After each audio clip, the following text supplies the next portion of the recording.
Pag naituro na po ng dalawa natin pirasong singilatina, doon mo gagamitin yung Japanese one, Japanese orometer o orometer para masukat mo po yung lapad na deteksyon. Mismo hahanapin mo yung gitnaan, doon mo itutusok yung magnetic wire. Kapag nasukat mo na po yung lalim,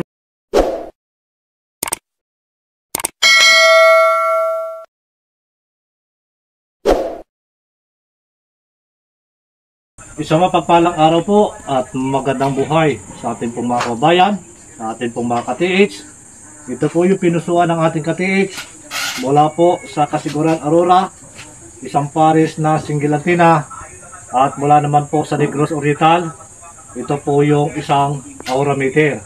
So mga kababayan, mga ka-TH, lahat po ito ay bala-bala. Kung ano pa rin po yung ating ibabala, yun po yung ilulukit ng ating isang pares na singilatina. So ito rin po mga ka-TH, mga kababayan, ang ating aurameter ay bala-bala.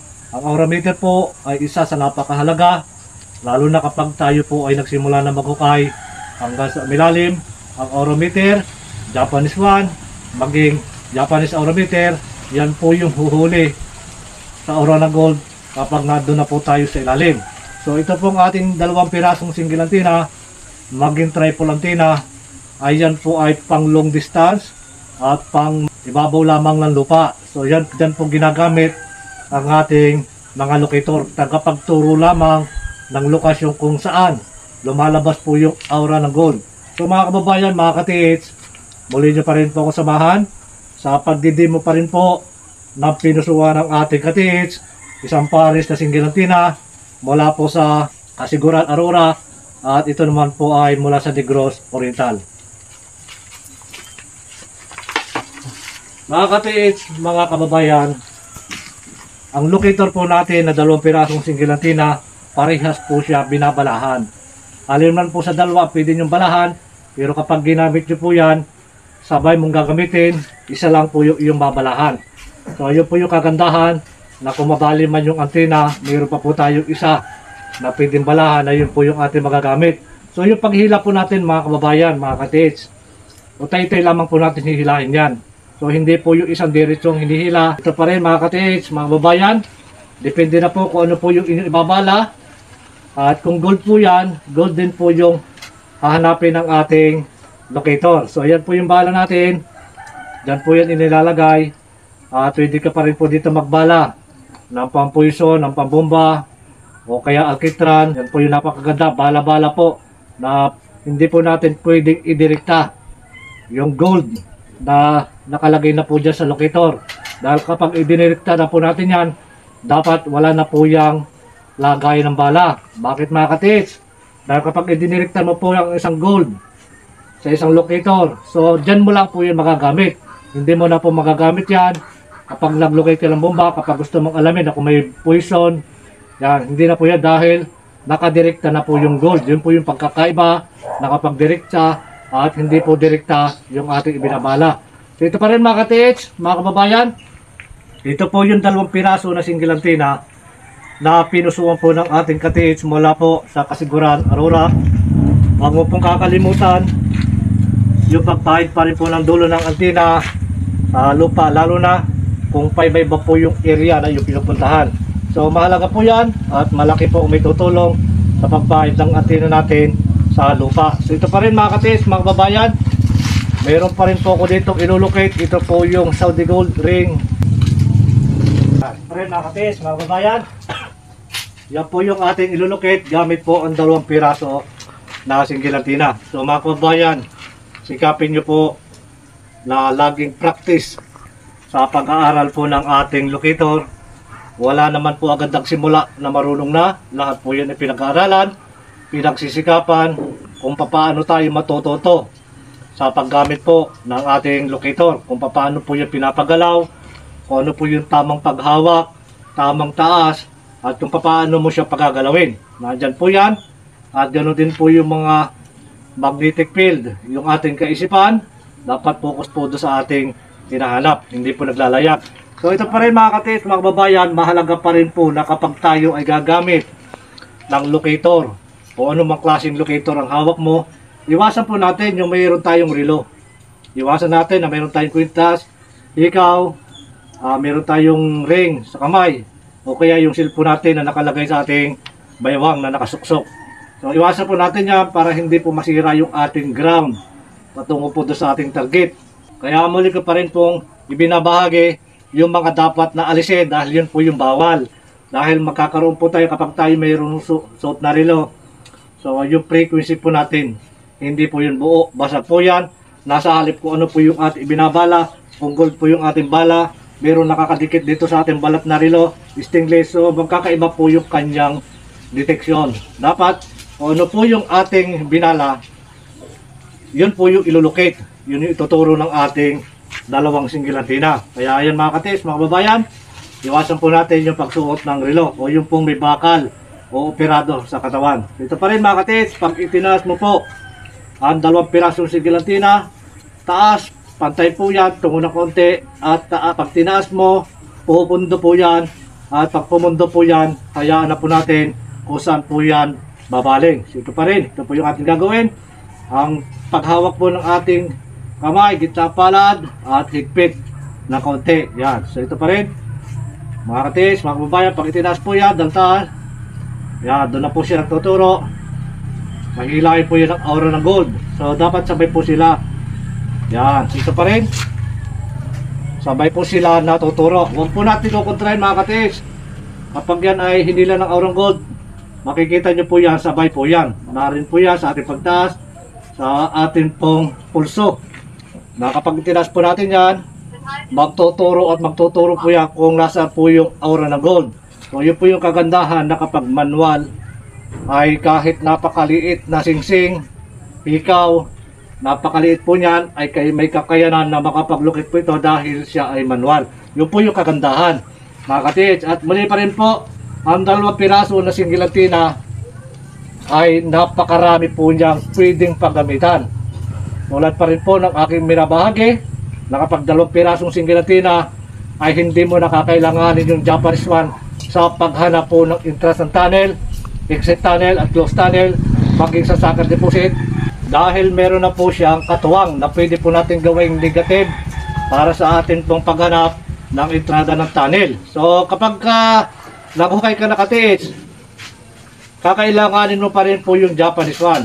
Dahil yung Japanese one o maging arometer o Japanese arometer, pag naituro na po ng 2 natin pirasong single antenna na kung saan lumalabas yung aura ng gold, doon mo gagamitin yung Japanese one, Japanese arometer o arometer para masukat mo po yung lapad ng deteksyon. Kaya mahalaga po na dapat natin sinusukat yung lapad ng deteksyon dahil tayo po ay mag-estimate na lalim. Kapag sinukat mo po yung lapad, kung gaano po yung kalapad yung deteksyon ng aura ng gold, mismo hahanapin mo yung gitnaan. Dahil doon mo itutusok yung magnetic wire para sa pag-estimate po ng lalim. Kapag nasukat mo na po yung lalim, malalaman na po natin, magkakaroon tayo ng idea na kung papaano po yung lalim na ating hinahangad ay malalaman natin sa pamamagitan ng magnetic wire. So mahalaga po yan, bago nyo kayin, estimate nyo yung lalim para may idea kayo. So kapag hindi mo po in-estimate yung lalim, mga kababayan, kada 2 palab ng pala, kada 3, so dyan po ginagamit yung arometer para malaman po natin kung tayo po ay napalampas na. Mahirap kasi mga katis kapag hindi natin estimate na hukay tayo na hukay, pwede mapalampas na. Kadalasan, pag lumalim tayo, nawawala na po yung aura ng gold dahil tayo po ay nakalampas na. So lalo na mga kababayan, mga katis, kung hindi po natin alam kung ano po yung degrees o alignment na ating hinuhukay, so hindi na dapat meron po tayong code compass degrees para bawat hukay natin malalaman po natin kung ano po yung degrees, kung sino po yung nagbaon na yan sa atin pong hinuhukay. Meron po dyan Korean deposit, special deposit, bank deposit at imperial. So dapat alam po natin yan. Dito pa rin mga katis, mga kababayan, ito po yung 2 single antenna. Kapag itinas po yan, magtuturo po agad dyan ng lokasyon. Yan, tinuturo niya po yung aura ng gold. At ito pa rin po yung kagandahan, kapag 2 pirasong single antenna, pag tinapatan po natin yan, magkukrus yan. Ito pa rin mga katits. Yan, dyan pa rin yan. Ito po yung kagandahan mga katits. Yan, pag tinapatan po yan, cross po yan talaga. So malalaman mo na po, nasa tamang tinatapatan mo na yung gold. So kahit po yan malalim, at yan po ay kusang magpo-cross. Dahil bala po natin yung gold, at kapwa gold din po yung kanyang inilolocate. So ito pa rin mga ka-tips, kusa po yan kapag tayo ay mag-estimate ng lalim, manual. So nandito po tayo sa detection ng gold.